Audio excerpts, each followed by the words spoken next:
School launched its own investigation. We're live in Atlanta. Tony McNary, CBS Atlanta News. My goodness. All right, Tony, thank you. New details. A safety task force created to address security concerns at Atlanta colleges and universities released a report that calls for sweeping changes. The task force came after a string of high-profile crimes around the city, specifically Georgia Tech. CBS Atlanta's Bernard Watson is live at Georgia Tech now. So, Bernard, what are students having to say about crime and the recommendations? Well, Jaquetta, it depends upon who you ask. Some students say they are still concerned about that armed robbery that happened inside a Georgia Tech dorm room. Others say crime is not a concern as long as you take precautions and use common sense. As for those recommendations, well, students here on campus and all around Metro Atlanta say anything that can improve security is a good thing.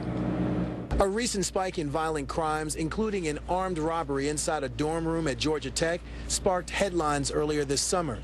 It also produced a pledge from Atlanta police, city, college, and university officials to work with students to address crime concerns. Well, good morning.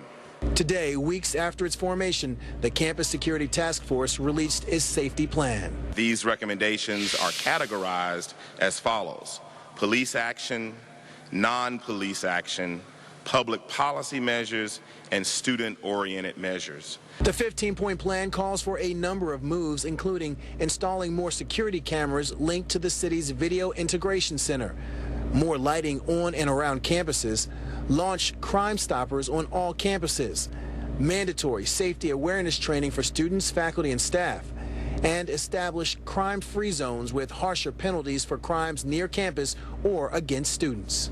The lighting is really dark, and that's probably why people get robbed, so I agree. I like this.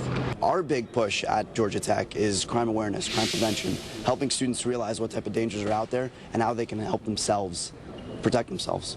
Task force members say close cooperation is key, which begs the tough question: why didn't anybody think of this before in terms of this great cooperation? You know, I think it was going on before, but it was loosely constructed.